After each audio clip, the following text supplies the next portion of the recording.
this thing. Ready to get something on that wax.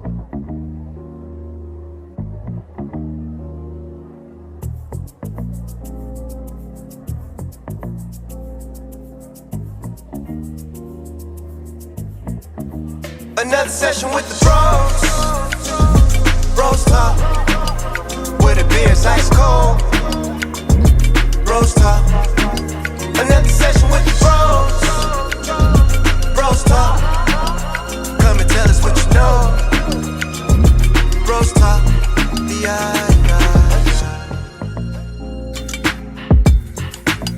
Well, kicking me. Yo. What up, world? What up, peoples and tweepers out there? It's your boy, T. Broski. Oh, damn. Okay. All right, let's try that again. Take two. Yo. What up, world? What up, peoples and tweepers out there? It's your boy, T. Broski. And this is BrosTalk. Well, mostly. But we got a guest, my man's, my homie, my friend, y'all. My brother. Everybody knows this guy by now, man. And then y'all are gonna get accustomed to this guy. But probably when he gets a little bigger, he's not gonna be here. But you keep kicking me. Yeah, he's doing too much right now currently. But how's your day, man? How you been? It's good, man. I'm good. Still recovering from yesterday. Thanks to Thanksgivings. Yeah, it was a good day. You know, we had it at the house though, so we stayed up till like 3 o'clock the night before cleaning, and then I got up at 7 and started smoking the bednine, and we did the what? Bednine. Okay. I mean, you don't talk like that. We just added that flair on there for whatever That's reason. what it's called though. It's called what? Bednine. How you spell it? Pernil. Pernil. Yeah. Pernil. When I first read it, I was like, pernil. I was like, damn, what the fuck is a pernil? Nah, it's bednine. But anyways, you know, I cooked that and came out good. And then I did a pork belly with raspberry chipotle over the top. That came out good. Oh, your pork bellies do be. And then slam it. And then mac and cheese, which was amazing until it solidified, and then there's just too much cheese. Jesus You Christ. gotta heat it. It's gotta be hot, melted. Melted cheese. Yeah. Rocked up. I mean, you put too much cheese in there, man. No, there's no such thing. Over cheesing the cheese. I don't know if you can do that. You definitely can. I don't think so. You definitely can. Check out this picture right here. Yeah, you definitely can. That's my mac and cheese. Oh, Jesus. No way. I don't even know what that picture was, but you'll see it. Oh, shit. Really, that probably was his mac and cheese. I doubt it, man. If it was that way, it's terrible. You know? Nah, everyone said it was good, but you know, everyone also lies to me a lot, so that's fine. That's true, and that's okay to lie sometimes when it's for the better good of people. Yeah, you know what I mean, for your family or for your loved ones, it's always it can be. You don't want to lie in serious situations, but lying about food, because you can always say, like, shouts out to Piggy. I heard her say this on the radio. You can always say, hey, man, we could bring 2 dishes. You know what I mean? Like, you made macaroni. I can make some macaroni, too. That'd be cool. Yeah. Just more macaroni. There's nothing wrong with having more macaroni. I mean, if your whole dish is there and mine's is gone. And it's like, oh, so nobody liked this macaroni. Oh, yeah, then it's a problem. Oh, we can tell which one was better. Hey, man. Well, let me say this. Get this off my chest, man. Shouts out to people in Killeen, man. I fuck with y'all. But there's a lot of drivers that I can't stand, man. A lot. Like the type of driving that these people do. Just in Killeen? I think it's nationwide, but I experience different type of driving. Like most places I go to, it's like a different. Like Houston for me is like chill out. Yeah, he's going crazy. For me, it's like Houston, for instance. Like when you go to Houston route, their highway driving is a lot more aggressive. Now, granted, they got a lot more lanes to cover, so you have to make decisions faster. It's a lot more people, points. But when I go to Houston and then I come back, I find myself driving faster and a lot more aggressive because you gotta fit in with the crowd or whatever like that. Let me get this dude over here. Jesus. And then from there, you got like Colleen, for instance, where it's not that serious, right? But people speed. And I know I talk about Colleen because I'm from here, but I can't stand when I'm driving, right? And I'm behind you. We're both going 40 miles an hour. You know what? I want to go around you, right? Yeah. So I move over from the left lane to the right lane. I already know what you're about to say. So guess what? In order for me to go around you, I have to do what? Speed up. So I speed up. Unfortunately, there's a car in front of me in the right lane. So my time frame to get in front of you is minimized. Yeah. Limited, shall I say. Yeah. I speed up, we'll go 52 miles an hour. You speed up to 56. It's like, just let me pass you, dickhead. Yeah, like, what are you doing? What are you doing this for? You were perfectly fine at 40 miles an hour for the last 2 miles. And I said, you know what? I don't want to go 40 no more. I want to go around you. And as soon as I do, you want to go 55? Like, what is your problem? What's your deal? I think in people's head, they say, oh man, I'm going too slow. Let me speed up. To me, that's fine. But be like, oh, well, I lost my chance. I better just wait for this person to pass me because, they've already committed because I'm fucking up. But I don't think people, sometimes I just don't think people want to be passed. I think that too. They're just like, no, fuck that. Oh, you ain't about to pass me. You gonna rear end them if you gonna try. And that's like, why you gotta be like that? Yeah, that's the problem for me is like, you have to like, I don't know, like you have to like, your shoes got to be tied too tight. You got to have Velcro shoes. Something has to be going on with your life to where you're that angry. Yeah, you're like, oh, this guy, I'm going to prove him wrong. Like, oh, he needs to drive the speed limit and I'm going to make sure he does it. And I'm going to speed up and break the speed limit to ensure he follows the speed limit. Yeah. And he's going to stay behind me. But then again, I'm the same type of dude that if I'm speeding on the highway, going to Austin, if I'm going 80 miles an hour on the highway, speed limit 70, 75. Yeah. And you're behind me and there's a lane to move over and speed past me, take that opportunity. You're not going to force me to move over. Just take that opportunity to go. Because obviously you want to go faster. Yeah. So when I decide to move over, either you zoom past me and mug at me, or you just zoom past me. Do not come side by side and ride with me at the same speed limit. Because that right there. What are you doing? That's what I think. Like, and you're not even like looking. You're just driving. Like, so what did you speed up all fast behind me for? Like, were you was trying to get me out the way? I just feel really comfortable when I drive next to other cars. Like, come on, man. I can't feel like we're both going together and then we're safe. Nah, man. And then when you're driving long distances, do you prefer to be in a pack of cars or do you prefer to be like solo dolo? So this is how I usually do my shit. And I haven't gotten a ticket on a long range trip ever. All of my tickets have been like in the same fucking city I live in. So I go from pack to pack. So what I do is I see a big group of cars and I'll speed up to catch up to them. And then I'll slowly start making my way through them.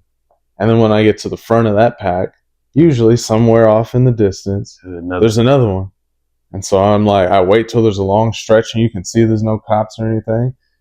Or I just risk it. Like if you're driving through like the South, Mississippi, Louisiana, Arkansas, all that areas, they have, pines going up and then they have cutouts.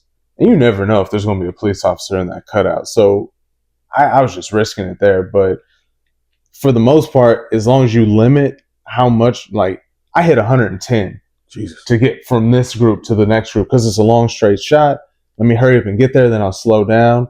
Now we're all speeding at like 85 and then I'll get ahead of them and then bam, shoot to the next. That's how I do it. Oh, see, I don't like to lead the pack.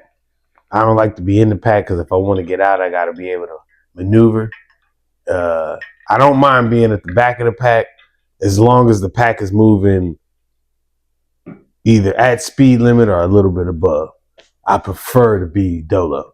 Okay. Yeah, I prefer to just be by myself. Like, for one, shit happens. You know what I mean? Like, you're driving Final Destination type shit. This dude ain't tightened up his lug nut 3 weeks ago.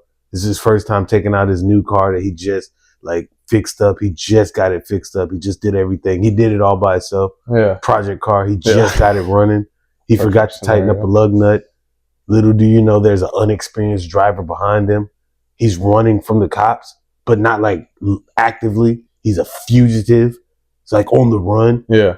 That's 13. He doesn't even know how to drive. Jeez, yeah, it's getting crazy. I can keep going. But you understand what I'm saying. I don't want to be in that type of situation where it's like, oh shit, skate.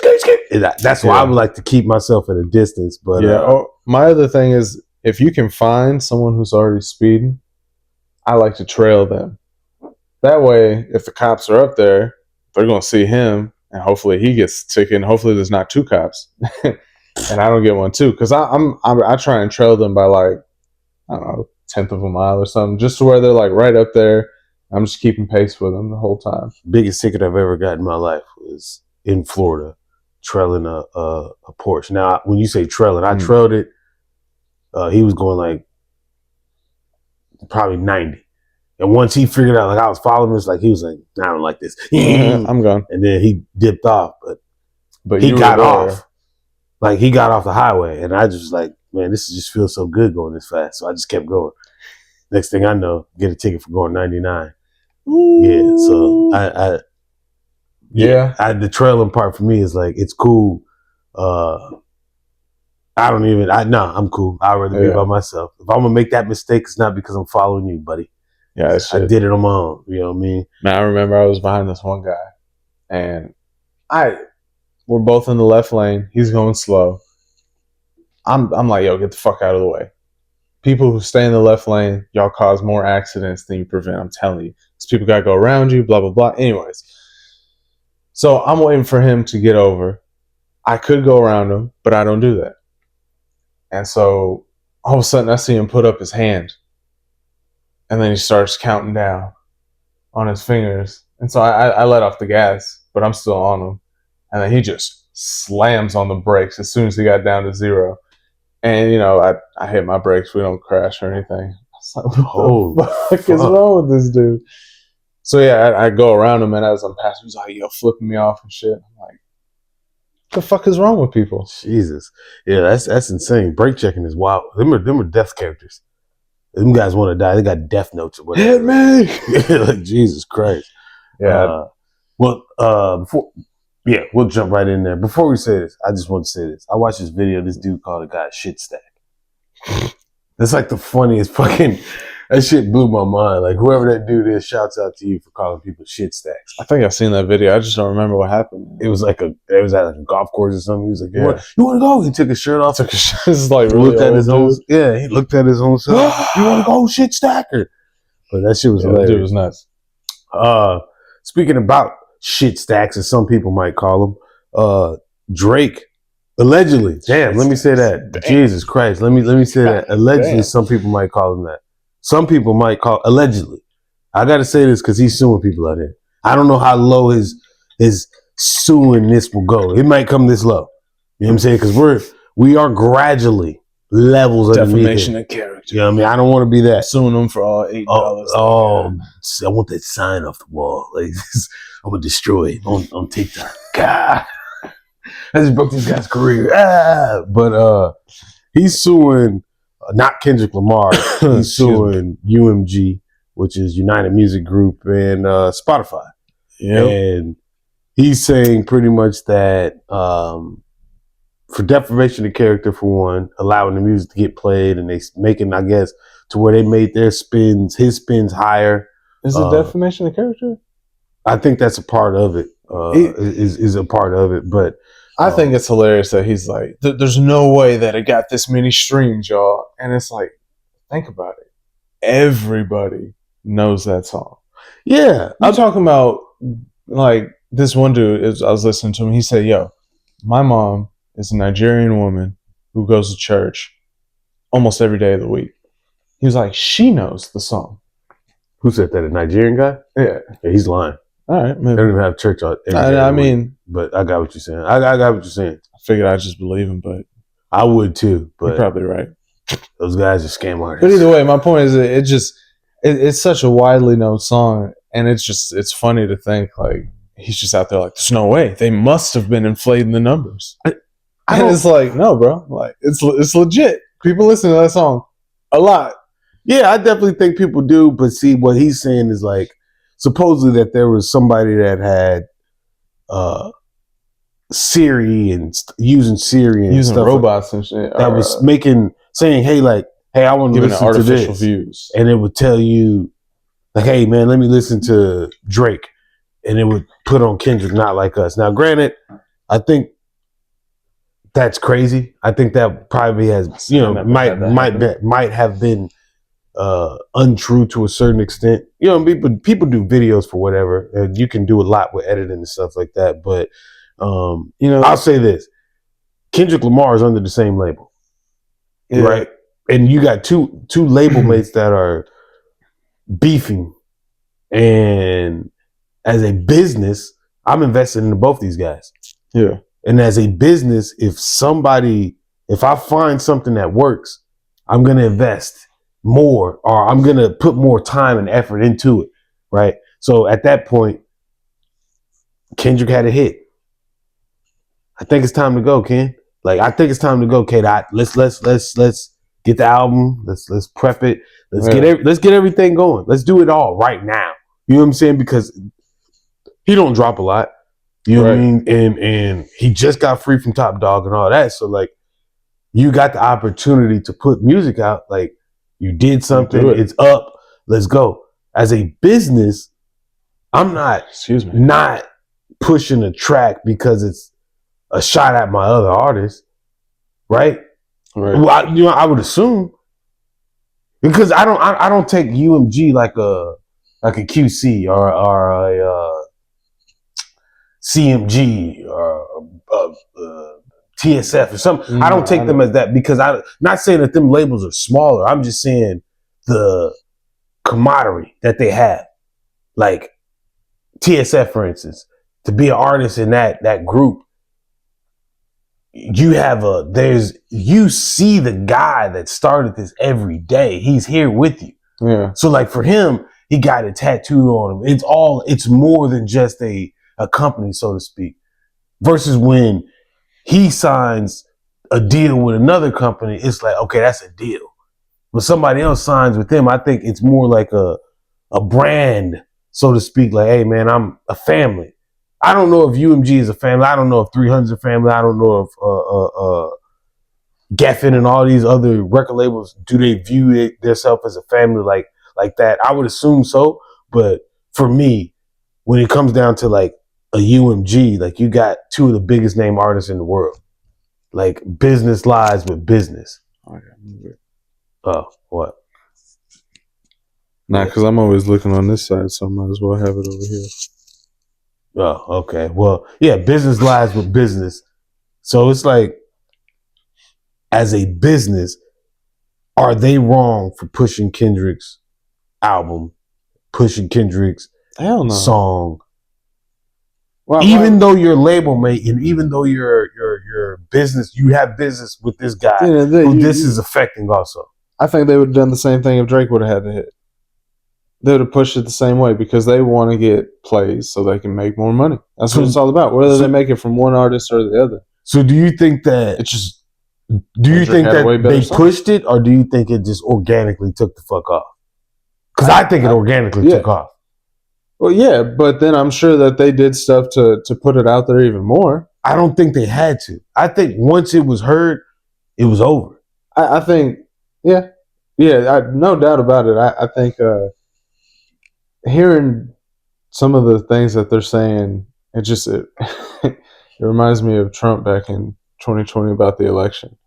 Just like, no, I know that there's views out there instead of votes, and blah blah blah, Yeah. There's listens out there that aren't real instead of they're from bots versus illegals, illegal votes. And I'll say this is business wise. Okay, cool. Y'all let this go. Do you think this has affected Drake's career in any type of way? I think it would have had less effect before he sued. Now that he sued, I think it's going to have a huge negative impact. So you don't think that that song affected him to be able to it make definitely money affected him. Like money wise? Like did it stop him from making money or prevented him from making money or anything like that? I think that his reaction to it is what sealed it. Like him throwing hissy fits and getting upset when fans were singing it, blah, blah, blah. Like, I think how much he let it get to him. And now the fact that he's suing over it, I just think that that's a really bad look. And I think that's what's going to cost him. If he could have just been like, yo, that's a hit. Like, I got to give it to you. And just would have let it kind of, at home you can cry about it in your pillow. Oh, that fucking song is good. But in front of everyone else, you're like, yeah, it's a good song, man. I got, and act like it's not affecting you that much. But now there's no denying that clearly that should bother the fuck out of you because now you're suing them. Okay, cool. So that's how I look at it. Okay, cool. So I say this. So, shouts out to Gilbert Arenas. They on his show he says, and I never thought about it because I thought the same thing. I thought like as a rapper that taints your image. You know what I mean? As a human being, it's like, damn. Oh, excuse me. As a man, it's like, damn. Like, that's the shit I'm a bitch about to my homeboys about. You know what I'm saying? That's the situation I'm gonna talk to you about. And man, this motherfucker, can you believe this shit? Yeah, you know what I'm saying? And the real side of how I really feel, whether I'm crying about it or whatever, I'm gonna talk to my friends about, my close people about on camera. They're gonna be like, hey man, what do you think about this? I don't think about it. Exactly. You know what I'm saying? But that's what I thought. Shit bothers the fuck out of you. But then on the back end is there's a business move behind it, right? He's not suing Kendrick. He's suing a company that's gonna defamation of character. Calling somebody a pedophile without no proof is defamation of character. I mean, then if you're gonna get into that, then Kendrick could sue Drake off of defamation of character. Then Kendrick should sue Drake. If no one should sue no one. If you're defamation of character, I guess Drake should grow up. Based off our laws, defamation of character is a real thing. In their world, where my image means more than the person that I am, so to speak, to the world, my character has to be kept intact in order for me to make money. So if you damage my character, who I am, then I can't make money. Now, the bitching, the complaining, the crying about it in the clubs, or telling people to turn this off. Now that goes. Now you psychologically you hurt me like that. Not you, but that song hurt me. Mm-hmm. It damaged my career. I'm used to making X amount of dollars a year. Now I can only make, let's say, $100 million a year. Now we know he's making more than that, but $100 million a year. Now I can only make 10, 25 because y'all stopped my ability to go out. I feel the same way. I feel the same way. Like that's crazy. Right. You know what I'm saying? But business wise, what is something that a lot of companies do when they have issues on hand? Settle out of court. Suing Kendrick might only get you 5-6 million for defamation of character, which you can prove, right?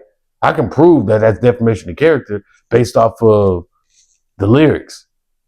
Yeah. You saying but see, can you do that off of lyrics? Yes. But then anyone can sue anyone off of defamation of character. Then do it. If you say something like about somebody, often. I think so too, but I'm saying I don't, in the rap world, no. Because you suing people, that's a bitch ass thing. We both just sat up here and said that. If you sue something, it's like, oh man, This dude. So like we can't act like suing is like, oh man, that's just structurally how you're supposed to move.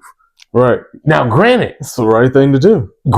Technically, if you're a business savvy person and I really want to hurt you, I want you to say something crazy about me on a record, and I hope that record does numbers. Because I'm going to sue your ass, and I'm going to sue the shit out of you. I'm going to take all your money, and then I'm going to drop a record that's going to be crazy. And I'm about to blow up even more off of what I just did. Now, Gilbert and them was saying, like, you're going to sue for $400 or $500 million. They're going to sell out of court $100-200 million. You just scored a huge bag for suing somebody, and you're still who you are. The one thing Drake is going to do is be Drake. I don't care what nobody says. Like, you got to come. That shit, I still think people's going to look at it in a big negative. Like, I think it's going to hurt. Who's not? But those same people that's going to be like, oh, man, that's a negative. Same motherfuckers. As soon as he drops something fire, the motherfuckers going to be. I'm telling you. That's what for me, like, it really don't matter. You got Wude. The fucking, he's a snitch. Supposedly. He's told. Me personally, I thought the streets code was don't talk. So anything, if you going back there making up stories, if you talking about shit, whatever, like I understand making up a story, but when I name, if I say, man, there was a dude that ran up and did this, I don't know what he is, I don't know what he looked like. I know damn well it was my homeboy wearing all black. I tell him it was a dude with a red shirt that ran that way. My homeboy ran that way. Like, I don't tell him a name. I don't give him nothing. Yeah. Okay, cool. You trying to get yourself out of a hole, but when you name drop people, that's snitching. When I say somebody's name, that's tattletelling. That's it. Hey, who did this? Oh, well, it was them. That's telling. But people still rock with that. You know, people still rock with that, and it's not like necessarily. And I'm not, bashing them. I'm just saying, like in general, like the image of what we thought was stand up, or this is the right way, or this is what it takes to keep yourself, it really don't matter. You know what I'm saying? Like, so I personally think Drake makes good enough music that don't matter what he do, bro. He can come out and just say, hey man, I'm gay. I think he's gonna I don't think anything can tarnish how he can make music and what he can do with his music, period, point blank then. I think that regardless of what, he's always going to be able to make good music. I think this is just a business move. Yeah, I mean. That is strategically. All his writers are still there, so. Oh, see, here we go. Allegedly. Don't be saying that shit on here, because I don't want this motherfucker to come take my son. Then what if you want my dog? Man, ain't nothing allegedly about that. He got writers. No, I think everybody has writers. There's nothing wrong with that. But Eminem ain't got no writers. Who? Eminem. Yeah, you do. What? Siri writes half his lyrics. Oh, yeah, you're right. I forgot about that. Because he's spitting in there. I'm at the top of the drum with the pond with the pond. Like, nah, I fuck with Eminem. But, nah, man, so ultimately, do you think that this is going to tarnish his career in any type of light? Do you think his records, do you think he's going to win? Let's put it to you that way. You think he's going to win anything? No, I don't. I think it'll be thrown out. But so if it does get thrown out, do you think that tarnishes his record? Because I think if he wins, he can make a celebration record. I think it doesn't matter to me. Him, like I said earlier, I think him just going through with the act of suing them is what hurt him the most. Whether he wins or not is irrelevant to me. I think him doing that is what I guess made him look bad, or what will make him look bad in people's eyes. That's what I think. I could be wrong. I've been wrong many, many times, unfortunately. But that's what I think. A lot of people just, I didn't like it, and so maybe I'm just projecting my own views onto everyone else. But okay. I know as soon as I seen that, I was like, bitch. Which I get wholeheartedly. I felt the same way, but like I said, when I heard that different point of view, that's when I was like, this might just be a big business move. And it may be, but it's just okay. If you got to be like a bitch for $200 million, not necessarily doing weird stuff, but you just got to act like something hurt you or something bothered you. Offended, yeah, type thing. To get $200 million, but you do it. And let's be real, out of $200 million, he's probably going to pocket. If I'm already rich, no, I wouldn't. What? At my level, you damn right I'm doing it. But if I'm already rich like Drake is, no, I'm not doing that shit. I got enough money. I don't need to do that. $200 million? I don't give a fuck. You know how much money Drake has? I'm fine on $200 million. And I know that may sound ridiculous to a lot of people. I think that sounds ridiculous to anybody. But I think to a billionaire, that's if insane. I have that much money, like I'm set. I don't have to act no type of way that I don't want to act. $200 million. Bro. I got money. I got $200 million. But plus more. Okay, and 200 extra for I don't know. Like maybe I would. But I would like to. That's $200 million, though. That's crazy. So, but my thing is, okay, so I look at it the same way as like soccer players now, basketball players that do the fouls and they fake it.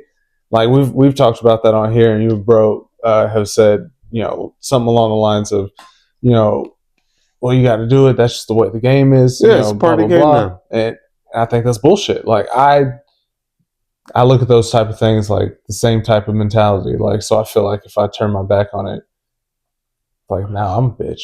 Like I felt this type of way until now I'm faced with the opportunity to do the same exact thing, and I'm going to say, yeah, I'll do it. Well, then I'm a bitch by my own standards, and I don't want to be a bitch. So I was $200 million is a lot of money. Don't get me wrong. But like I said, Drake already has a lot of fucking money. So if I already got that much money, I don't need to, sit here and do something that I feel goes against my integrity of myself and will make me look at myself like, damn. So you think that, okay, let's talk money. Mike Tyson fighting a 27-year-old, that's Mike Tyson 60 years old. He fights a 28-year-old. Yeah, something like that. Dude, Paul. Jake. I was trying to think of something funny to call him, but I really couldn't think of I was trying to think of something rude and mean to call him. But I really couldn't think of nothing. I don't think that guy's a bad guy. I think he's definitely beaten up. At first, I had no belief in him, but I'm still not thinking he's like the greatest boxer in the world. He's not. He hasn't went through the ringer. He didn't go through his first fight was on a national stage. Mm-hmm. I don't say national stage, but on a big stage. He fought, I guarantee you he's like the first boxer to ever fight his first fight and be on a stage like that. You know what I mean? Like, right. Just out the jump. Most motherfuckers was fighting, bro. They was fighting in restaurants. You know what I'm saying? Anywhere you can get a professional fighter, anywhere you can get a fight at, people was fighting. So like he didn't go through that ringer. I'm not gonna knock him because he really did put the work in. He really does have some type of talent to get in there and do what he does on a faking level or whatever, to throw the punches, take punches, or anything like that. Like you really did do it. I think his brother. You said on the faking level? Yeah. Like, so you think it was all fake? Nah, I'm saying if he was faking. Okay. You know what I'm saying? Because the sweat's not fake. Taking a punch ain't fake. Yeah. Bruises ain't fake. But you think he really won that fight? Huh? You think he really beat Mike Tyson? Or you think like Mike Tyson let him win? That's my question. That's what I was about to get to. Oh, my bad. I leapfrogged you. To say this, I personally don't feel like Mike Tyson. I think to go in there and make $20 million in 16 minutes, 16 minutes of your life, you made $20 million. I don't think anybody in their right mind with your profession, if somebody told you to go to work right now, go to work, you train, whatever you got, but you're going to do your job that you've always done. Just go there 16 minutes. For 16 minutes. 16 minutes. You get 30-second breaks in between each 2 minutes. Every 2 minutes, you get 30-second break. And you go there for 16 minutes, bro. And I'm going to let's break it down to our terms. I'm gonna give you $475,000. If you go to work tomorrow and you work for 16 minutes, I'm gonna give you $475,000. I don't think anybody is gonna turn that down. Right. So to say that did he let him win or anything like that, I would say this. I think it was more of a money grab than anything. I don't think that he fought Mike Tyson. I don't think he beat Mike Tyson, although he beat Mike Tyson. I don't know what that means. I think he beat Mike Tyson, Right. but he didn't beat Mike Tyson. No, confusion. The Mike Tyson that we thought was going to go in that ring from the training videos that we seen, that Yeah. Mike Tyson. So you think Tyson held back? No, I'm saying that I'm so I don't think that Mike Tyson even was in that. Bro, he showed his ass before the fight. Mother was in a like, bro, there was My literally 7-year-old was like, why is his butt there? bro, there was no reason at all to show that. Did you get to watch the fight? Like, did you have problems with Netflix or whatever? I didn't watch it on Netflix, but at one point in time it did get a little skittish. We couldn't get it on the TV, but we could get it on the phone. So then we projected the phone onto the TV. And I think that was just an overload. I don't think they expected that many people to be on at that time like that. So I think it was. I don't know how they're going to handle this Christmas game because they're doing a NFL game. Yeah, that's why this is great to happen for them. Well, this is the second time. This isn't even their first live event, but this was great to happen. That's great. So that we know, okay, shit. When we overload, now we need to get bigger servers or however. It is an improvement because their first one was with. I can't remember. It was like one of those love shows, reality shows or whatever. And they did like a live reunion. And I think for like the first 2 hours or 6 hours or some shit like that, it just didn't work. And then they finally got it. But now this time they got it to work. It was just buffering. And then it would show for like 10 seconds. And then buffer for like half an hour. And then play for like 5 seconds. And buffer for another half an hour. That's what I say. I think it's a good thing for him. But back to it. Mike Tyson taking the $20 million. Jake Paul taking the $40 million.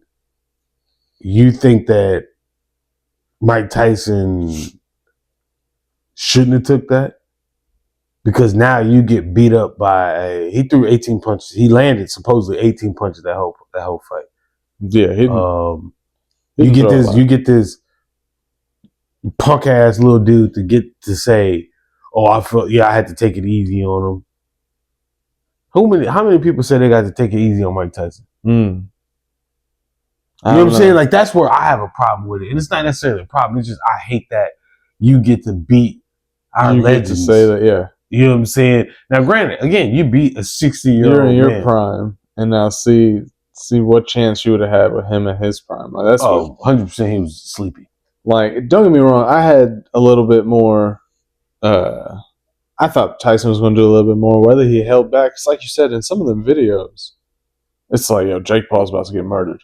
Yeah. Because he's going nuts. And I didn't see that but for like maybe the first round. And honestly, I thought Tyson maybe either tied or maybe even won the first round. That was it. I'm going to tell you something. I didn't see none of that at all, the whole fight.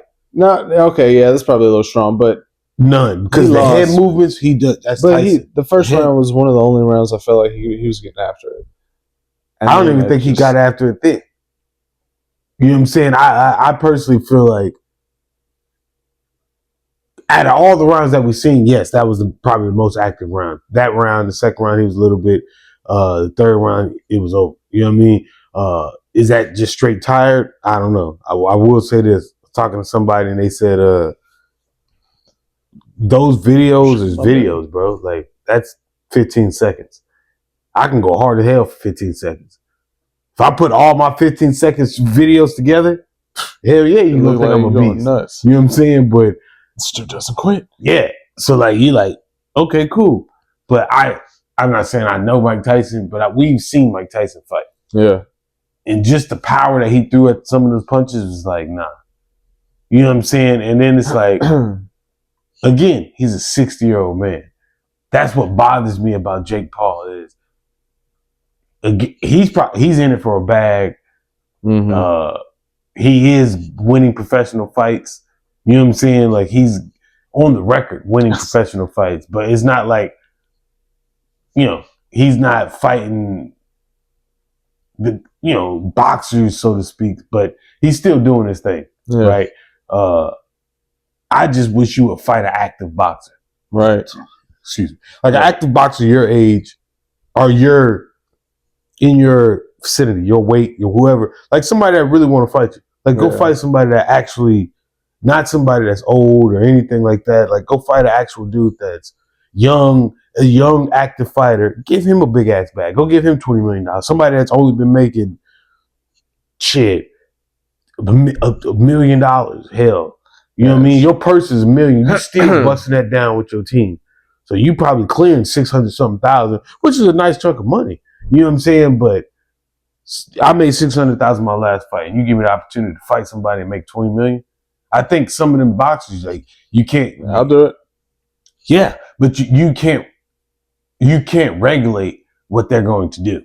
That's why you got to get old retired guys. I think they're trying to get Conor McGregor or some shit like that. Old retired guys who are willing to, I ain't say sacrifice, but who are willing to play the role. Yeah, let's do play the script, so to speak. Let's do it. Some of these young cats that's actually active, my record means something, bro. So, you want me to tank? Oh no, you ain't gonna pay me enough to tank. Right. You know what I'm saying? 200 million you ain't giving me $100 million. Oh, you give me $100 million? Okay, cool, I'll tank. But you're not. You're gonna offer me $10 million, the biggest payday I've ever seen in my life, to lose on a professional level. Not gonna happen. Right. You want maybe exhibition? Might. But on professional, some of these young cats they too fast. So that playing around, that pop. Oh shit. He done hit me. Yeah, motherfucker. He hurt for real. It's like, oh shit, I was supposed to, my bad. You know what I mean? Like Shakur Stevenson did it to a dude. He was trying to teach his little I hate that dude too. Neon, the streamer. I hate him, but I hate that dude. I don't like nothing about him. I don't like his glasses. I don't like his hairline, his ears. I don't like the way he talks. I don't like him getting money. Like a dick. Yeah, he is. I don't like him. But he was like just telling him like, hey man, guard this. And he threw like a little punch and he just hit him. That's just him playing around. That's not even him playing around. That's him telling you, hey, I'm about to do this. Be on the lookout for this. And then hit him. It's like, them guys are skilled at a different level. To go active with a guy that's active is like, you run a risk. Yeah. I would love to see him do that. Yeah. And everything, I would love to see him do that. Stop beating up on these old guys and, Tyrone, what was it? Tyrone Woodley, I wouldn't say he fought. Tyrone Woodley. Fight somebody that's active, man. Stop fighting UFC fighters. Fight a boxer. And if you really want to jump in the boxing world, jump in the boxing world. Because you got your clout. You got your name. You're gonna sell. Yeah. You're always gonna be the A side. You're potentially the A side because who you are. Just pull in a real guy. And I'm not saying he don't fight or don't spar real boxers. I'm just saying pull in a real guy, give him a bag, and then you know what I mean. Let's make a real good event. Yeah, I saw this. It's already good events, but whatever. Right. I saw this meme. It was like Lord of the Rings or something, and dude was like, "How old is this forest?" It's like really old. And then Jake Paul was at the bar. He's like, I want to fight it. That's crazy. Don't get me wrong. Like I'm not trying to take too much away from him, but at the same time, there is something to be said with the fighter selection that he has. It would be good to see him with some fighters his age. To be honest, like just play with some people your age. Damn it. Playing with these old ass dudes, and once you fight with someone who's actually, more competitive, then just But that's because shit. You want to fight? That's because he's like, I think Bro said this on last episode. He's got multiple fights already set up through Netflix. Yeah. So like, they don't really want him losing his first couple fights. Maybe one of them, but not the first one. Like, I kind of figured Tyson was going to lose. I knew when he showed his ass. And I knew immediately. I knew then that, this is a joke. I just wasn't sure if it was going to be like a rigged loss or if like he actually lost. And I think, he was just, his age was just up there. The rounds, like you said, 15 seconds on a clip, cool. But you got you got to do that shit for another minute and 45 seconds, and then 8 more times or 10 more times. It was 8. It was 8 rounds. So it's tough. I was I got a little punching bag, whatever. I was fucking with it the other day. The minute in, I was like, and that's not even punching back at you. Yeah.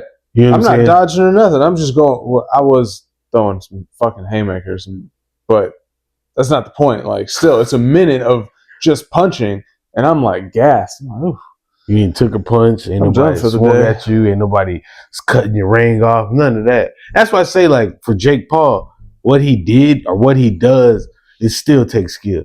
Like, a lot of people can't get in the boxing ring. Like, you could be a street fighter, you can fight all day. I ain't scared to take a punch, but a lot of people can't get in the boxing ring and box. Yeah. Like, it takes a little bit more than what you really think about. So it takes skill, it takes heart, it takes dedication, it takes all that to put them gloves on and go out there and do what he did. Shouts out to him. You know what I mean? And he's making a shitload of money. But I just want to see... That is one of the most important things. More challenges for him.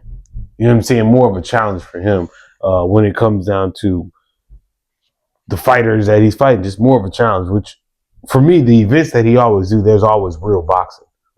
There's actual boxers boxing on the events. Right. But the main card is always him. Just fight that's one the of them. Entertainment part of things, but just fight one of them. Yeah, that's how I feel about it. Just, whatever. But outside of that, we got to touch up on politically. I don't know if it's politically, but everything's political. Russia and Ukraine. Two big things happened recently. One was U.S. gave Ukraine missiles, long-range missiles to fire or to use or whatever towards Russia. And that was a few weeks ago. And then more recently, Russia stated that, they might have talks with Ukraine about shutting this whole thing down. One, obviously years ago, Putin's tune wasn't that way. He definitely wasn't on, hey, let's settle down and let's talk. It was like, no, I'm thrashing these cats however I can get it. Oh, by this point, I think he fully expected Ukraine to be done. 1,000%. Like, hit captured, completely finished. 1,000%. I never understood why those Russian helicopters flew so low. Maybe because they don't. One thing I did find out is when when the U.S. sells military equipment to other countries, most of the time it's bare gear. You don't have the same software that we have. You don't have the same cameras. You don't have all that. It's just the engine. It can take off, go, tell you, like, you might have the basic navigation tools on there, but you're not getting like our helicopter. It's like when you get the free version, the trial version versus limited features. You know what I'm saying? Yeah. So like, you want the full thing, you got to buy our helicopters. You will never, if we go urban combat with anybody, there's no reason for us to be 100 feet off the ground getting shot down in helicopters. Over and over. Like we're sitting back 2, 3, 4, 5, 6, 7 miles away, lighting shit up. Right. You know what I'm saying? And you're never gonna get the opportunity to shoot your gun over here. And if you do, I mean, that's just stupid. I'm 7 miles away. You don't even see me or hear me. But whatever. I say that to say, yeah, Russia definitely expected, but there were certain things that for me, I realized like, oh shit, this is not going to go the way that they thought it was going to go. But Putin's tune has changed. And what do you think about the U.S. giving them the Ukraine and arming them more than they were already giving them, $1 billion or whatever relief they ever gave them already? What do you think about that? And then secondly, why do you think Putin's tune is changing, so to speak, when it comes down to wanting to negotiate? Well, I mean, if we're gonna help him, I guess I don't have a problem with it. Personally, I don't know. I think we spend a little. Are we helping the right people? Money. Out of those two, I don't know. I don't know enough about the history of the region, to be honest. I've heard people say that there's reasons for Russia to do what they're doing. I don't know. I don't, like I said, I don't know enough to sit here and say, oh yeah. From what I understand, I know Ukraine isn't exactly the best country in the world as far as like they're extremely corrupt and things like that. But I do know that Ukraine wasn't attacking Russia, and so for me, like they're just defending their country. Mm-hmm. So at the end of the day, I have a soft spot for the underdog who's just trying to fucking live, and they're having these fucking people take over them. So I don't have a problem with us supplying the weapons. A lot of people were worried that it was going to cause Putin to react and declare war on America because Biden gave those weapons a long time ago, but it was a few weeks ago when he finally said, "Okay, I'm going to lift the ban and allow you to use those inside Russia." So before he was only letting them use it in Ukraine up until the border, to attack their troops. But then he was like, okay, defense. Yeah. Now they're going offense, and they're letting them do that before. So that was when Russia was like, okay, blah blah blah. The only thing scary about Russia is nuclear. That's it. Now, do you think that they have as many nukes? Was like 75 or some shit like that they said they have, or is more than that? Oh, they got like 1,500 nukes. 1,500. We're under. That's I could be wrong, but they have a lot of nukes. I know they have the most, and I think we're right underneath them. Okay. But to answer your second question, the reason I think Putin has changed his tune is you look back home. You have citizens who are upset that 800,000 Russian soldiers have died in 2 years in fighting. Less than 2 years, I believe. Or is it 3? 3? I know it was February I think it was February when it started. I just can't remember if it's 2. Either way, after a couple of years of fighting, 800,000 dead. You have mortgages back in Russia between 20 and 30%. The fucking finance rate. Yeah. So, or the interest rate, finance rate. So, people went from having, $800 payment a month or whatever to fucking $10,000 a month. They got to pay. They can't pay that. So now you got and the reason is Russia is spending a ridiculous amount on the war. And then you have all these sanctions from all the countries around the world who aren't dealing with you because you're going to war with Ukraine. And I think his economy is going to fucking crumble more than it already is. Yeah, and I think that's what's really starting to make him be like, okay, we got to do something because our people are fucking like they're fucking revolting. Almost not revolting in like a. But that's but the wage gap in Russia has always been ridiculous. You've always been poor or rich. It's like there's no middle class over there. Like the common class is poor. Well, what we would consider poor.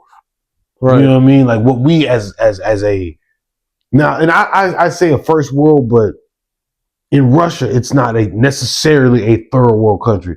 They got first world cities, so to speak, where everything's normal. Like only difference is their dialect and what they say is totally different from what we're used to.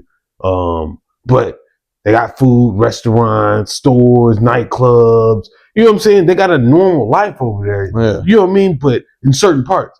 But then other parts is like, holy shit, this is crazy. That's why I think like it's always been that way. And the people that are on the tail end of the lower end or the super lower end of the lower class, think it's for them, it's just life. And I don't mean that like it should be okay. I'm just saying like the war, all that doesn't necessarily dictate for them. Like they're poor regardless.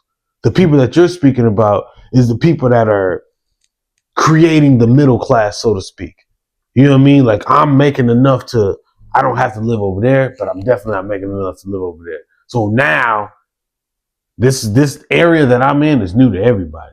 So that's why they can do us like that, because we don't have enough of I was going to say the voting class, but you know, Putin's been in power so long, it's kind of like a dictatorship. But the voting class, you don't have enough power to dictate, hey, this is wrong, y'all can't do that. Hey, I don't like this. You know what I mean? So like that part of things is for me is, I don't know if it really has a lot to do with why Putin is doing it. I would say maybe more along the lines of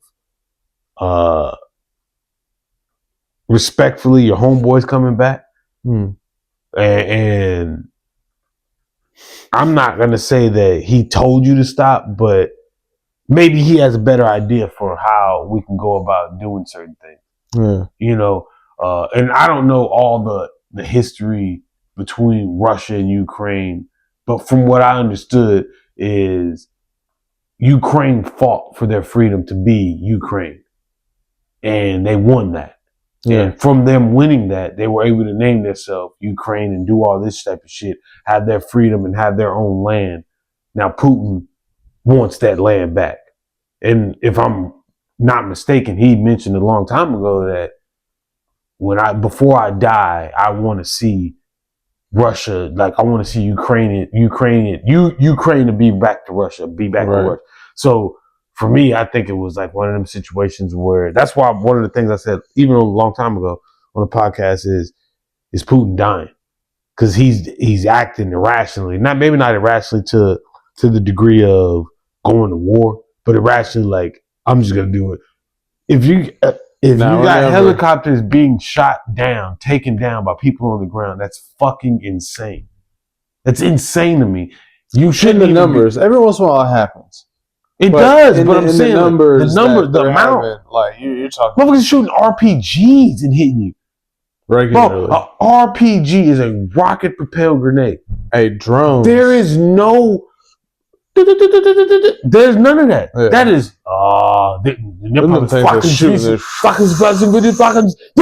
and then that shit go. Come on, man. Like you have to rethink your strategy. That's like going into a fight. Like, hey, man, I'm about to kick this dude ass. The first punch you throw, he hit you with 3 punches. You're like, okay, cool. I'm gonna do that. It's like I'm still on my feet. I need to rethink this strategy. I gotta change what I'm doing. Practice something different. Yeah, you know drones is what's really been like. I feel like every era of war has like a big thing that changes it. Like one era was tanks, and then it was machine guns before tanks, and all these different things. I feel like drones is the next. Oh, drones are 100%. We're in the drone era. We're in the drone era. See, it started off with the big shit. Now we're down to motherfucker dropping a grenade off of a DJ2 Maverick Pro. You know what I'm saying? You're dropping they're paying like $80 for some of these drones. You can build drones for cheap. And that can zoom faster, get more distance in between that and receiver. I mean, I watched this drone attack where they tried to kill a guy. They came back and he was on the ground. I guess the drone operator felt some type of remorse. Motherfucker came back, got this son bitch of water, dropped it to him, then dropped him a note, told him, hey man, follow me. I'm gonna walk you back to the front lines to get you help. You know what I'm saying? Like literally, if the drone and the dude followed it all the way back, he was collapsing and he fucked up. Yeah. You know what I mean? And now granted, could this been what they call this propaganda? Could have been. Maybe. I don't know. But the story, it damn sure was like, damn, that's crazy. But that to me, it was more along the lines of what our technology came along to versus more than them helping. Because again, it could be propaganda. That dude could have just been, because he didn't look hurt. He wasn't bloody or nothing. And they just dropped a grenade over there. His leg wasn't broke off. It wasn't like he was crawling. That's where some of the videos are tough to watch, man, because you just dude sitting there up there in like a foxhole, and then the grenade just drops right in there. I have zero sympathy, brother. It sucks. Well, you got to think a lot of these Russian soldiers, man, they're just young kids that got drafted into it. Hey, man. And I feel bad for Russians would they give a fuck if it was us? No. Exactly. So for me, but that doesn't mean that you shouldn't care. Oh, it definitely does. Nah, it definitely does. I don't like that. It definitely does. So for me, I'm not saying I don't care about human life. I'm saying I can't give my energy or my effort or my emotion into that because that type of shit forever happens. I have way more likelihood of somebody that happening to, and I don't mean the act of going to war, I mean dying here than over there. So for me, yeah, it sucks for that to happen. I feel for the people that situation happens to. It sucks, but I really, it doesn't do me nothing. Like it doesn't, because at the end of the day, they're at war. They're literally at war, and it's hard for me to have sympathy for people at war because you're at war. Yeah. Whether you signed up for this or you were forced to go to it. Me personally, if I'm forced to go to something, in that same situation, if a draft came up and I was drafted, I am the only boy in my family. If I was drafted, again, I'm the only boy, so 9 times out of 10, they was, oh, you only boy can't go, whatever. If I had brothers and I got drafted, in my mind, yeah, I'm pissed. But I gotta make it home. Right. I'm gonna do whatever it takes to make it home. The drone changed the whole ballgame. You know what I'm saying? Like, you don't know what's just up there, and it can drop down and stuff like that. So, if I'm the one that it fucking hovers over, how do I stop that? You can't. You know what I'm saying? But you can't. I just, for me, it sucks. It's not for me. I used to watch. Now I will say this. I used to watch like the Americans fucking up Taliban. All them websites. Yeah, I used to watch that shit religiously, and I used to get enjoyment from it, right? And then enjoyment was these are the guys that cut that would kill my family. No care at all. They will slaughter in front of you, slaughter your whole family. Right. No, they don't give a shit at all. If they got the opportunity to come through door by door and slaughter every American, they would do it. Yeah. You know what I'm saying? No. So for me, I got enjoyment out of that. But then when I look at it, like you're saying, it's human life. You know what I mean? That's where I have the sympathy for that part right there. It's human life. Now, again, you're at war. So it's hard for me to have empathy towards it. You know what I mean? Like I've never been in war, so I can't associate myself with that. But the sympathy to lose your life, I was like, yeah, that sucks. Especially when you didn't have to choose that part. Like if you're a young soldier that was forced, hey man, like you seen the video of the dude, like he had ran from the front line, and the dude came back and he was kicking his ass for it, like knocked him the fuck out. No, you know what I'm saying? Like it was like supposedly like a Russian soldier. And again, if I'm a Russian soldier or a Ukrainian soldier and I want to sell a different message, I kill a few of your guys, take your uniform, beat some guys up. You know what I mean? I could sell a message. Yeah. But this guy, he knocked this dude the fuck out.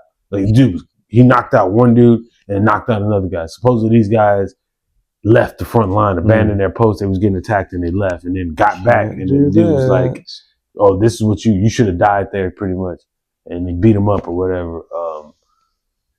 So like that type of situation. What do you think about North Korea sending their troops? It was like 10,000, 12,000?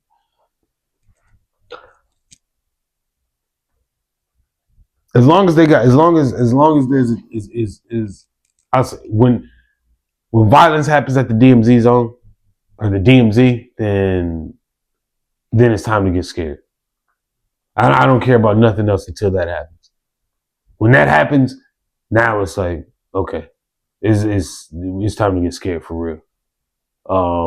Yeah, but what do you think about them fighting against Ukraine?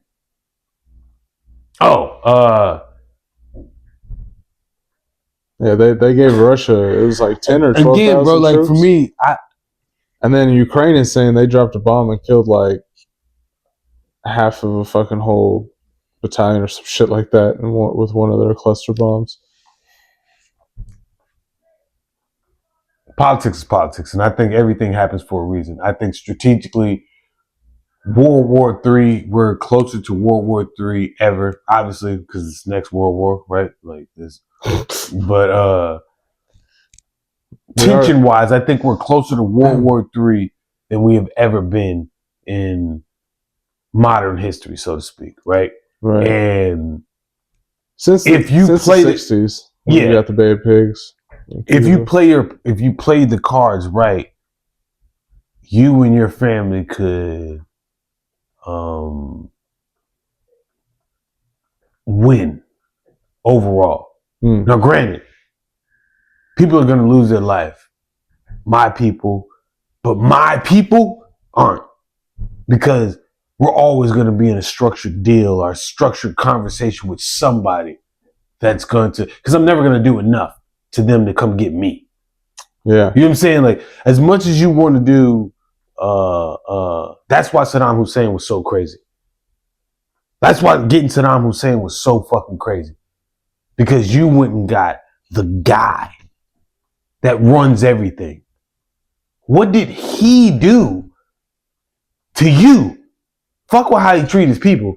That's his right. He has his right to treat his people how he treat his people. What did he do directly to you? He does, bro. I don't know about Bro, that. you do. That's why you're empowered. That's why you're empowered. I'm sorry that you as a person were born in fucking Iraq. I'm sorry. Yeah, but the way their shit is structured, he has the right to do what the fuck he does. What gives us the right as Americans to come over there and say, hey, I want to implement... That's a different question than saying he has the right to murder people just because he's an elected official I'm saying because he was born into power. Like, I'm saying nothing gives him that right. It does.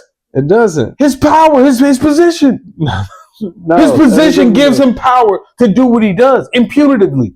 That's why nobody over there done anything to him. I don't believe no position. Why does it take an American? It's the threat of, I better listen to this dude before I get killed. But why does it take us to come over there to regulate if that what was going on is not right? Well, because oil.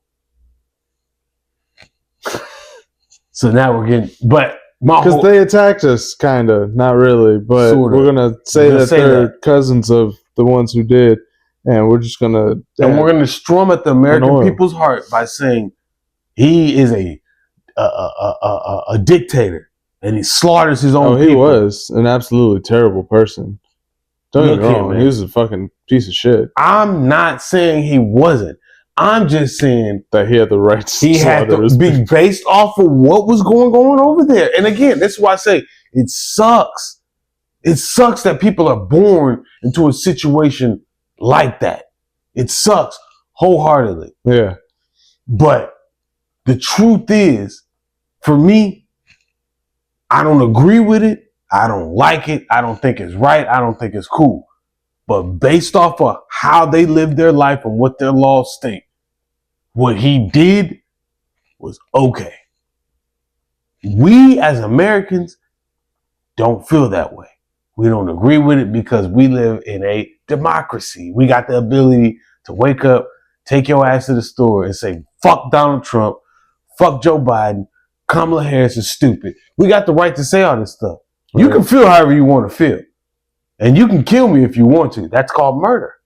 You see what I'm saying? Like there's things behind that. So like you can do what you want to do. You have the free will to do whatever. And live in color. But these people don't. And unfortunately, they were just born into those type of situations. So getting Saddam Hussein for his heinous war crimes, for me personally, I'm not saying he was right. I'm just saying he lived a life where he was able to do certain things and allowed him to do those things. And maybe America should keep their nose out of everybody's business. And that's what I'm saying. Like when it comes down to North Korea, if we mind our business, a lot of times certain things that World War III can't happen without us. Let's be honest, right? Or do you think it can? I mean, without us doing anything, do you think it's doing like World War III and we're just like, it's unlikely, but I guess it could, yeah. In theory, it's unlikely. But that's like somebody coming here right now and punching me in my face, and you're just like, all right, man, I'm out. And it's like there's a fight in bro's house. It's like, was bro in it? Nah. What? So other people fought in his house? Yeah, they just broke in and started fighting each other. He didn't even help him. No, he just turned his back. He said he had something to get him. This is the wrong house. So like, World War III is going to happen with us in it. If it does happen, I just think minding our business is a big thing, and I think right now, like, people are trying to invoke certain behavior. That's why I say when it comes down to the DMZ, that's where I think if North Korea is going to do anything, that part. I'm not saying that's going to be the first place that happens, but I think that piece is going to fall. It's tough though to like truly mind your business because okay, you think about because of your allies. Well, think about like America back in the 30s and early 40s, very early. We left everyone alone. We knew China or Japan was doing all kinds of shit, and we pretty much we put some tariffs on them and shit on their oil, but we knew they were doing shit. Yeah, and yet we didn't do anything to stop them. And then superpower wise, was better than them. What do you mean? Like we could beat them if needed be. Only thing that China had out more than us was respectfully, Americans are Americans, but we're individuals. Japanese, Chinese, Asians, Koreans. Koreans are Koreans. There's no Black Korean or this Korean. Koreans are Koreans. Japanese are Japanese. Chinese are Chinese. I say that to say they had more numbers that are willing to go out and fight and die for their country versus we have a country that has people in the army and people that are willing to go out and defend this country, but we also have a war inside of there. I don't know if their wars that they had were more prevalent, but we had 30s, you still got race.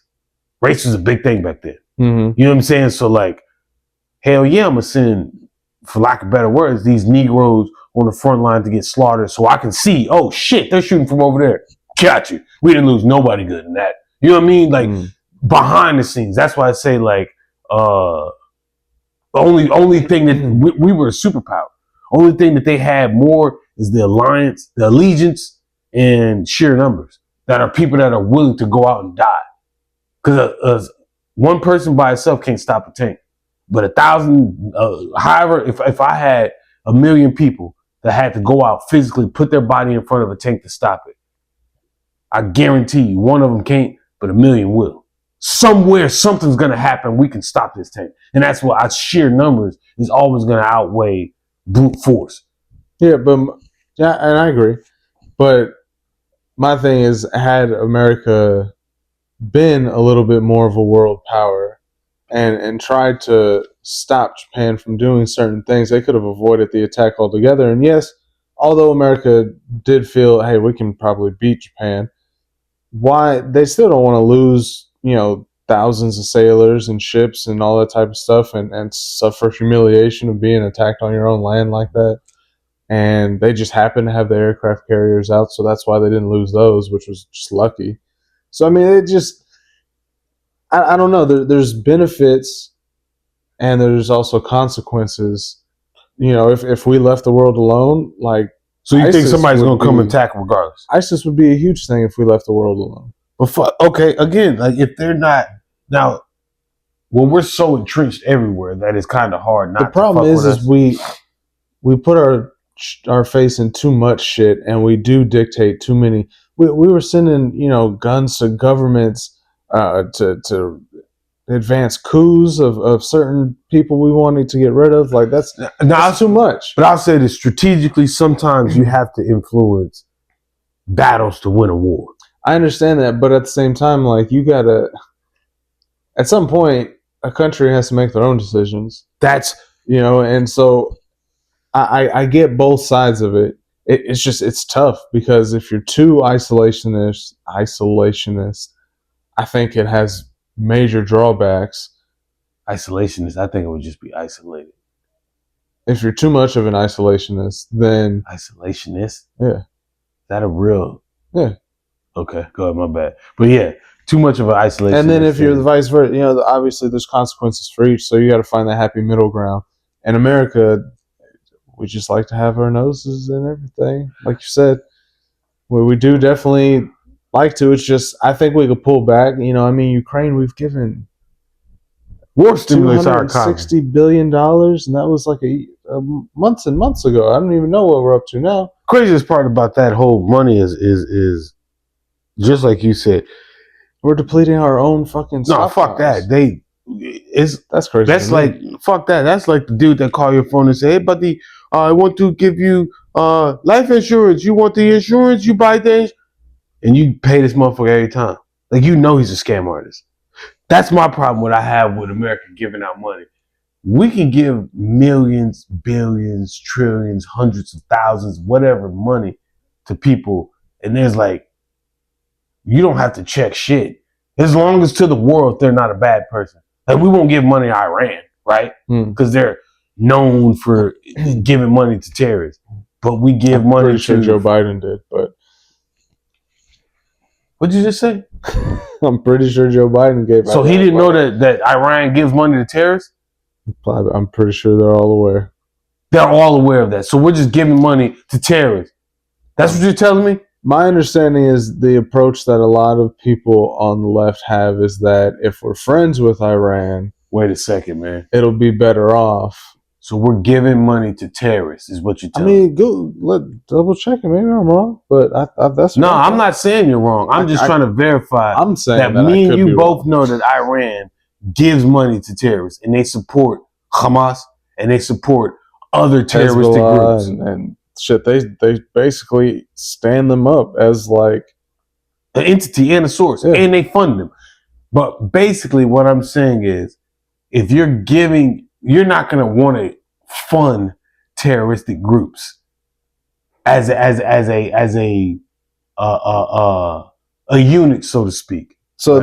they had $16 billion frozen in Iranian funds, and Joe Biden unfroze them. Is what I'm reading. I could be wrong. No, you're right. You're absolutely correct.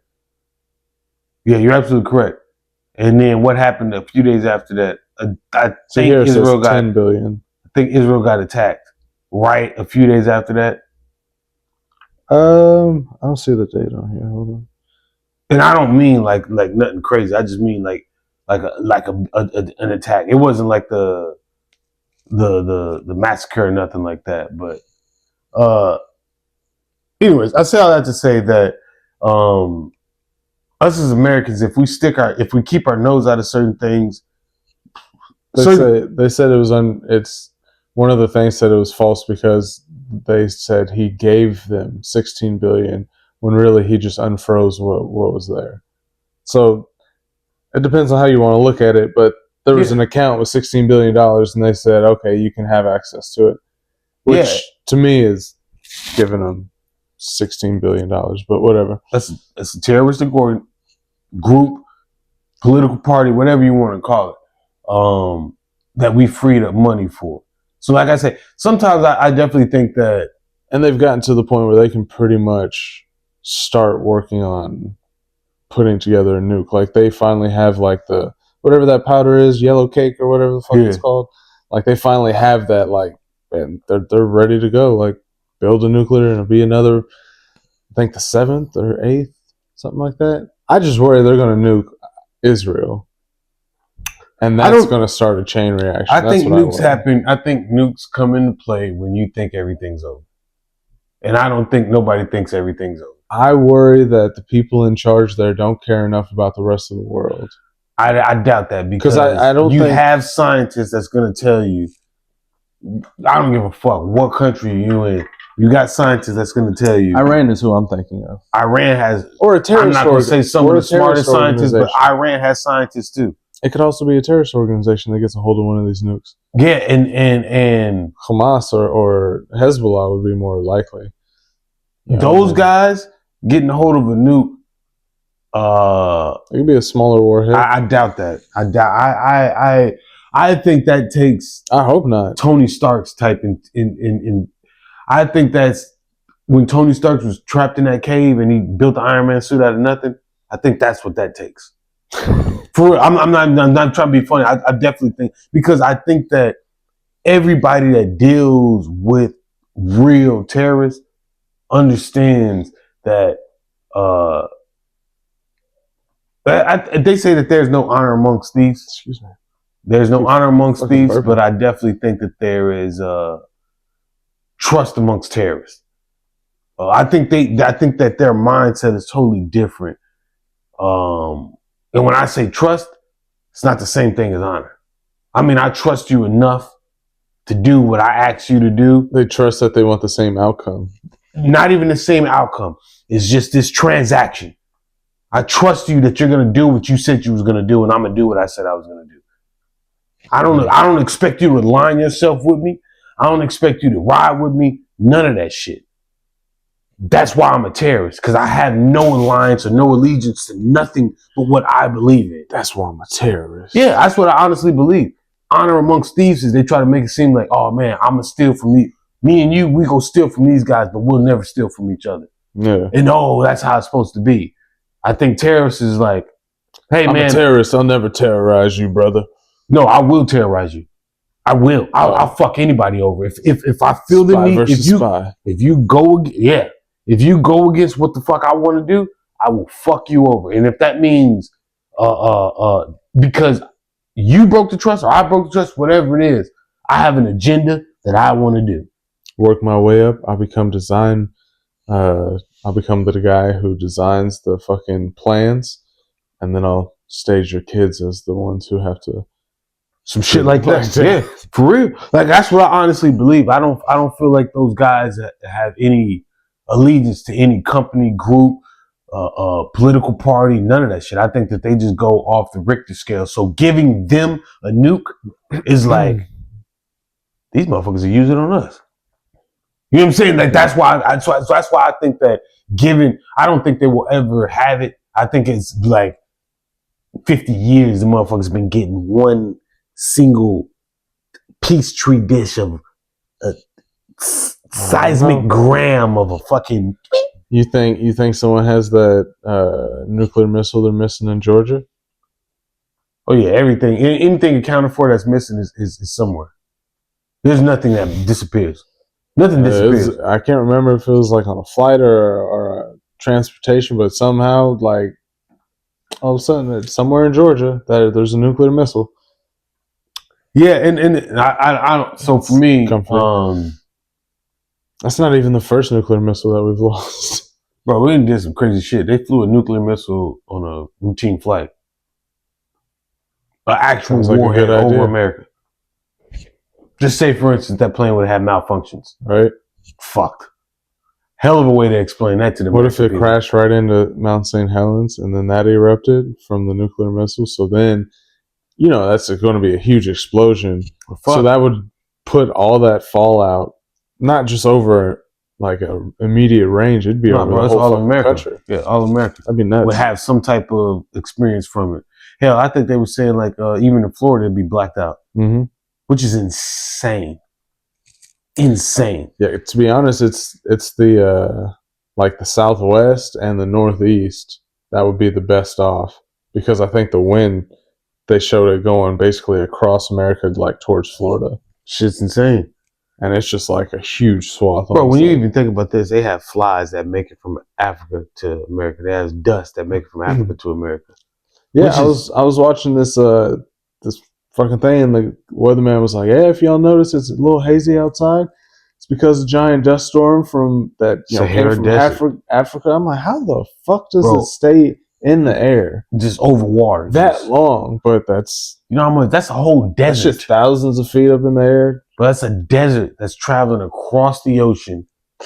Bro, think about it. It's a desert. That's how much sand has to be out there to get over here and be like, God damn, it looked like I remember the first time I seen it, I was like, holy shit. Like, and then you're like, what the hell? So we're minuscule in this whole thing. While we fighting with wars and nukes and stuff like that, we should be trying to figure out how to get the hell off here and be muskies. That's what we should be trying to do. Get off this third rock from the sun or whatever they call it. You think we'll ever civilize outside of Earth? Hell yeah. I don't. I mean, you probably won't see it, but No, I don't. I feel like I don't know. yeah, I of hope we course we do. will. I just Of feel like course we will, there's bro. a wall somewhere. A wall where? I don't know. I just feel like there's something that's gonna stop us. Like I think AI human? might be it, but No. AI will definitely. So this is my thing about it. Everything dies. There's nothing. If there's no regenerative source of energy, everything dies off. Suns, stars, cars, tires, everything dies off. Yeah. Dogs, food, feet, everything. Everything dies off. even the Energizer Bunny. Everything dies off. If there's no regenerative source of energy, everything will die off. So scientifically, there's a time where our Earth will no longer be able to sustain life, whether it's based off the amount of people that's on here, based off of the sun dying off and depleting our energy source, moving out the Goldilocks zone, whatever the hell you want to blame it as, at some point in time, this Earth will no longer cease to exist. Strategically, if you want to survive, your people, your kind, your being, you have to leave this planet. Everybody understands that. Unfortunately, we don't have the ability to confirm nor deny. We can assume all we want to. Right. Because we've never been to Mars, took off a mask and said, y'all got spaghetti here? You know what I'm saying? Like we've never had that opportunity. Yeah, I definitely don't think we can breathe on Mars, but I get what you're saying, bro. Like, but why don't you believe that? because they don't have an atmosphere, or at least if Who they told do, you that? I mean, yeah, science. I guess. How did they Scientists tell you and that? NASA Did somebody go there? Let me tell you something. When we do marine biology, you know how they find out what things are? You know why we kill stuff? so we can take it back to the lab and inspect it. That's exactly how we find shit out. We find something, we investigate it. If it's the one and only, 9 times out of 10, we're not going to kill it. We're probably going to follow it around till it dies, and then we're going to do our knee-deep investigation on it. Yeah. But how many things is out there, one of a kind, that will never, ever be reproduced, that we have physically laid our eyes on and destroyed single-handedly? None. So once we find out whatever item is, or whatever subject is, or whatever environment is, we entrench ourselves in that environment, get that information, and we bring it back to the masses. If you do not make it out of that environment, that information never makes it back to the masses. What I saying that to say, who the fuck been to Mars and took off their mask to say you can't survive up here? Now, granted, I'm not knocking science, because what they do is they do telescopes, and they look at atmospheric pressure and different things that are in the air and stuff like that, and conclude that, hey, phosphorus gas is based off of this chemical, this, and we pulled this information. That's what this looks like. Boom, boom, boom. Cool. I get it. But mirages happen here on Earth. You see mirages with your own eye. You don't need no telescope. And I think I said this before. You don't need shit. A mirage really happens. You can tell me science-wise, boom, boom, boom. But you can't really explain to me. You can tell me why the light bounces off, this. Yeah. But you can't really explain to me mirages. Why we visually see something that's not there. Visually, you see that. So that just tells me that there's a difference between what our eyes see, what we perceive, and what's really going on. So that telescope is an extension of our eyes. Yeah. And if our eyes are not viewing stuff on the right plane or the right surface, then we might not be viewing that right. And then we already know about the Anunnaki, and they putting out, gathering gold to create a cloak for their planet. What happens if a whole planet is cloaked? To make you seem like back in the day, Iceland and Greenland. Supposedly back in the day, Iceland was named Iceland and Greenland was named Greenland to keep people from coming to where the real joy and fun is. So Greenland is really ice and Iceland is really green. And that stands to this day. You go to Iceland, it's like, holy shit, I thought it was gonna be cold over here. I mean, it's cold, but you thinking all ice. You go to Greenland, it's really all ice over there. It's hella crazy. But they supposedly named it that way so that people surfing or surfing. People that are going through, sailing through Pretty far out. Yeah. Fucking tide took me, bro. People that are selling out on their excursions heard of Greenland, they're gonna go there and be like, oh man, it's disgusting. I don't even want to go to This Iceland. place sucks. Yeah. So what if it's that? What if they got something around it? All I'm saying is that we haven't been somewhere to come back and talk about it for sure to know. To verify all that shit is even what it death. is. Oh, I went there, I seen this. You ain't never, excuse me, personally buried nobody and then took all their blood out, their organs out. Or however, they dead and then they come back to life and was like, yo, that was crazy. There's devils down there. You know what I'm saying? Like you don't have that experience. So as a human, when we say we can't inhabit nowhere else, we can't take our mask off, we don't really know. Like for me personally, like we can say all that, like even with the rover on Mars, like that's a machine. We're controlling a machine from light years away. It's pretty cool. It's fucking amazing. Like to have an RC car with range that far. It's fucking amazing. And I can't drive my RC car, but whatever. That's what I'm saying. It's fucking amazing. But why? Like how? That thing ain't gather air samples and send it back. I'm sure it analyzes the air there and tells us what it sees and stuff, or what it senses. Based off of what you know about the world, life, everything. You're the last person to leave Earth. You shoot up. You land on this planet, Mars. You don't know where you're at. You're just there. Excuse me. Your oxygen source is low. Based off your terrain, what you see, are you taking your mask off? Hell no. You wouldn't. No. In Mars. No. Rocks, shit that you've normally seen look like Arizona. I don't see no fucking cactus or trees or greenery anywhere to produce oxygen that I would need to breathe. So that's your thought process. So I'd be like, yeah, I don't think it's a good idea to breathe out here. Okay. I mean, it's understandable. I didn't think about that. I didn't think about that. Completely barren wasteland, and you fly in on it, and it's all just red.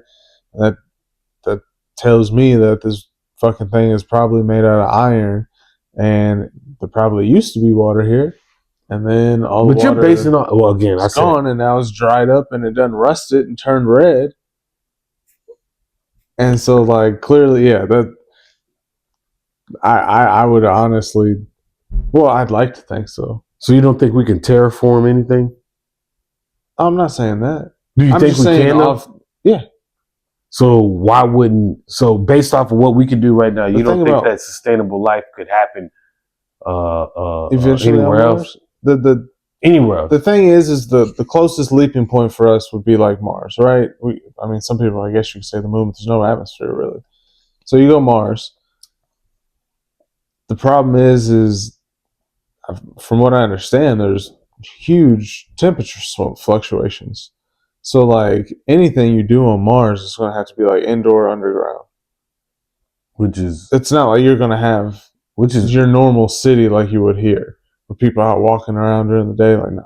But that's the same thing as the International Space Station. Same thing. Same thought process.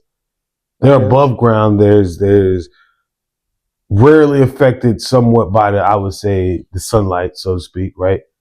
The outside temperatures doesn't dictate. They still grow food or plants. You know what I mean? You can still sustain life in the International Space Station, so to speak. You can still fuck.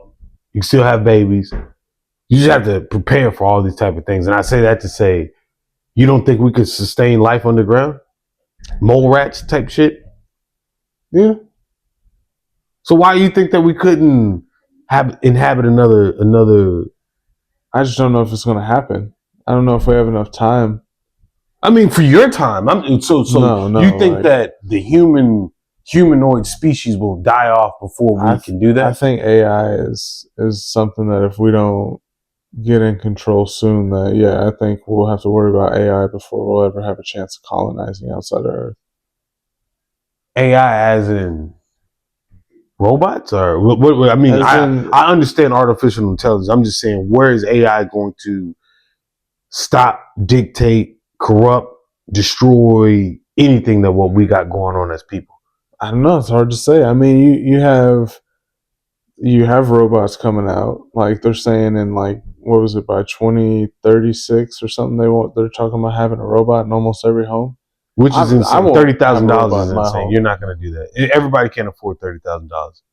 But who's to say we don't get a really, liberal, person running things who's like, Okay, iRobot. Everybody's we're gonna not. give 30. We're going to give y'all robots that, to everybody. but you're not going to put one in everybody's household. No, there's going to be tons of people like myself who would be like, no, I'm good without a robot in my house. Yeah, but okay, cool. But what? So from I don't know what exactly the I think the AI is more catalyst is deadly gonna with be. information than anything. But I think AI is a manipulative ass girlfriend that has the insight to dictate how you feel about certain things. That's what I think AI is. Yeah. That's where I think AI stops at. It's information based thing.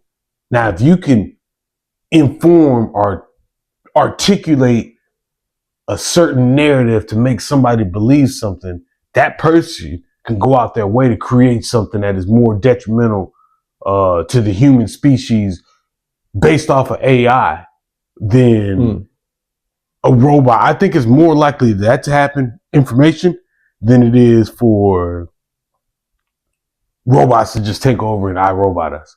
That's what like I said, I don't know if it's necessarily going to be that or if it's going to be just a fucking AI software thing. I mean, once you're connected to the internet, you're connected to almost every computer in the world. Yeah, but what?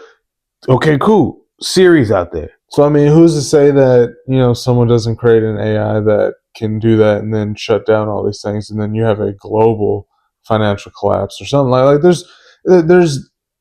When I say it's AI, right there. There's so many different like possibilities of what it could be. You have to end life. Huh? You have to end life, like, because what you that part of it. Just stick on that. Which I think there's more you put people some that type of want to end malicious life AI. than you think. No, I'm not saying. I'm saying, but okay, cool.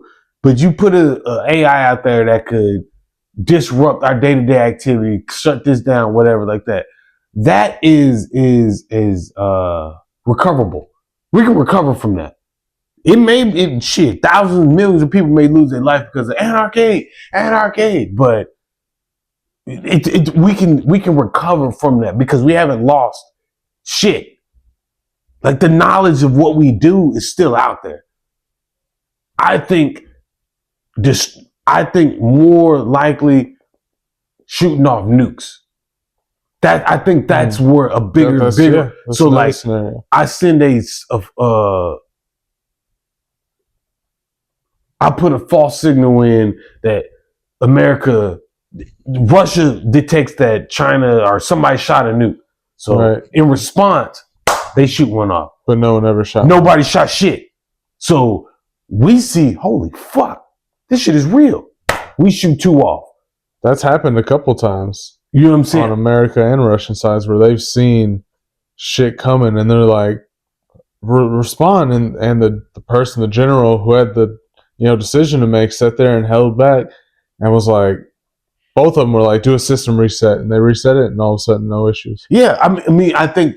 But if they had every right to, but it's hit that button. Because if you make that decision, they knew it was the end of the world. Not even the end of the world, bro.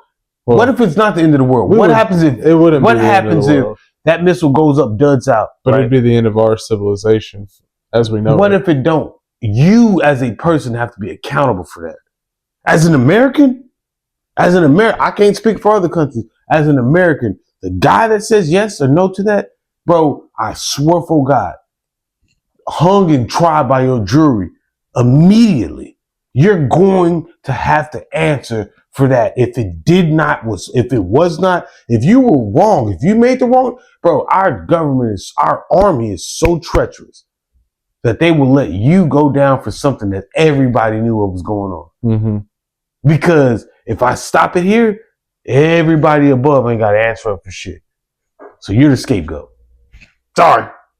You know what I mean? Sorry. It sucks that it had to be you. Thanks for coming. But I have to do that.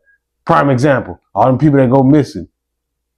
There's somebody that is accountable for these people.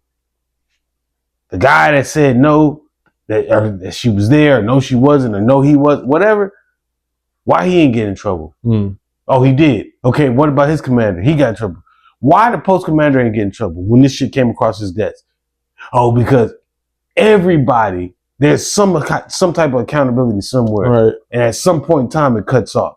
So for me, when it comes down to it, if that guy seen something, selected that button, and just say, for instance, whatever happened, the signal didn't go through, whatever, somebody's head gonna ring. If the world doesn't end. Yeah. You know what I'm saying? If the world ends, then shit. You might get away with it. Yeah. You know what I mean? But if you got to deal with the world being ended, but at least you didn't get in trouble for pushing the button.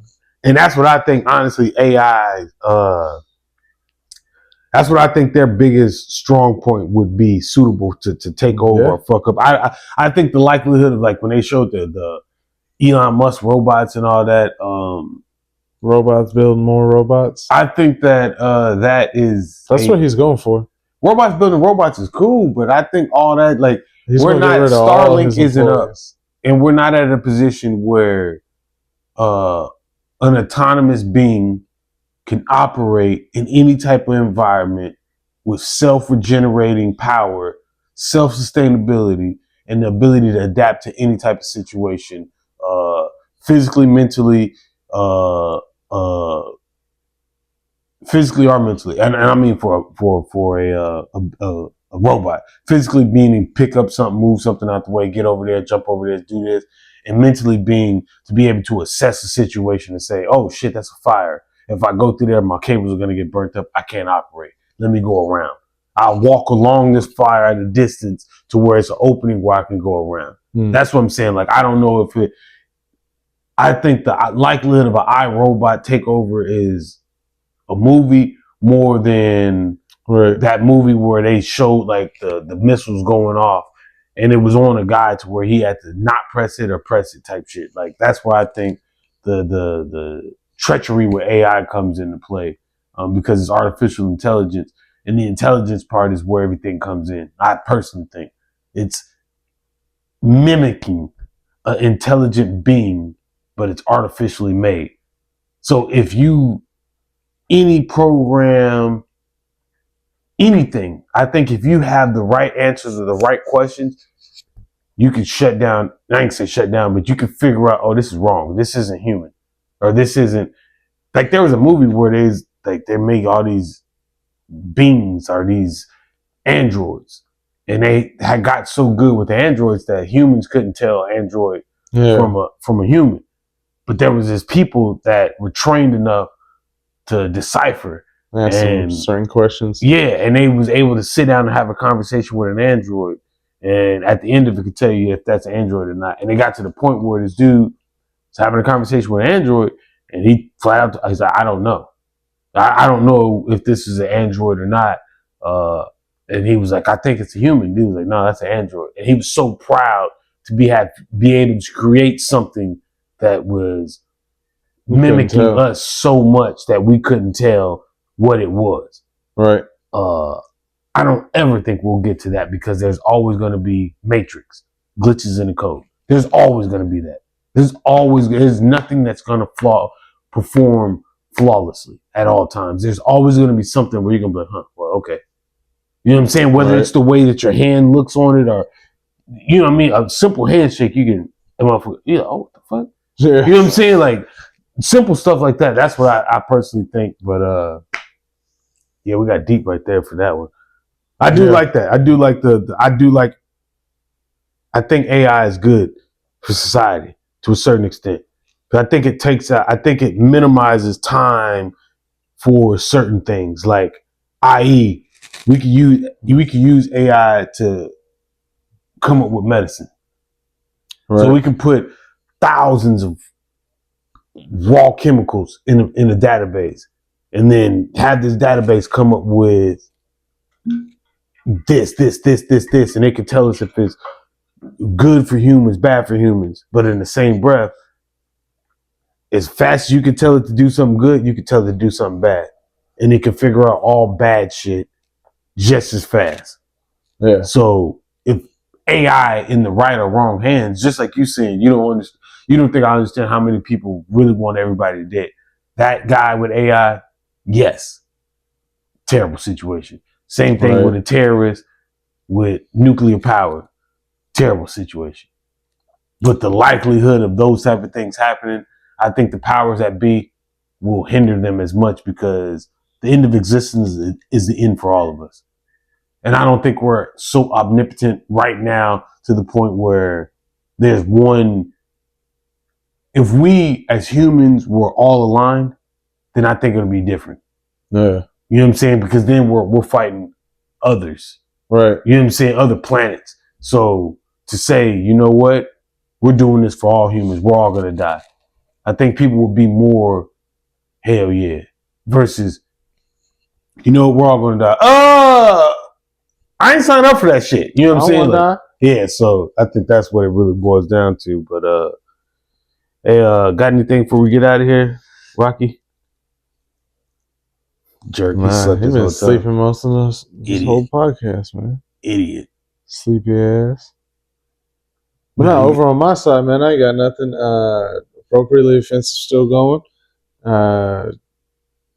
Other than that, man, it's just we got some shit coming beginning of the new year where I plan on putting out some shit. That's one of the coasters I did. If y'all looking for any work, let us know. No, I mean, you can let me know. I will definitely let him know. I don't do it. But it's custom work. We can get a lot of custom work done on different things. Yeah, if y'all already have like designs or logos that y'all want put on pretty much any type of material you want, let me know. Yeah, anything.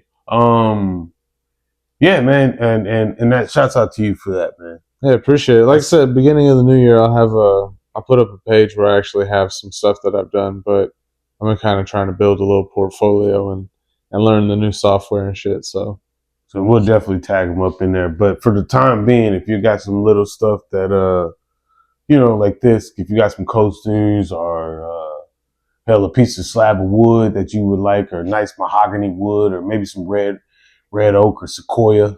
Don't cut down the sequoia tree, probably go to jail. But any type of good wood or something like that, just basic wood, hell, plyboard, that right there. He didn't do that, but we can do stuff like that. And I say we, I mean him. He can do stuff like that, custom work and stuff like that, man. Just definitely get out, man. Get at us, let us know. I know we don't post a lot of our socials, so if you got to get at us in the BrosTalk or my page or whatever, I'll definitely reach out to Corey and go from there. You will not be talking to me about prices or anything. You'll be talking to him. So yeah, just if you're interested, let him know. He'll send you on my way, and I'll hit you up. We'll go from there. Yeah, it's too easy, man. It's easy. A lot of custom work. A lot of custom work, and this is actually good custom work, man. It's not. Like I said, we got a couple of designs that he did for me, just off the strength. So, yeah. So I'm proud of my homies, man, for doing stuff, man. Create something, trying to, you know, create something for yourself, leave a legacy for your children and shit like that. That's one of the big things in this world, man. Being a good father. One engraving at a time. Yeah, one engraving at a time. Being a great dad. But yeah, man, we appreciate you coming on, bro. Appreciate you having me, man. Appreciate everybody tuning in. Appreciate everybody watching. Hey, man, nothing but love from us at BrosTalk. Shouts out to King Dano. Shouts out to my boy Rocky, Sleepyhead. Steve Broski, we are out of here. Another session with the bros.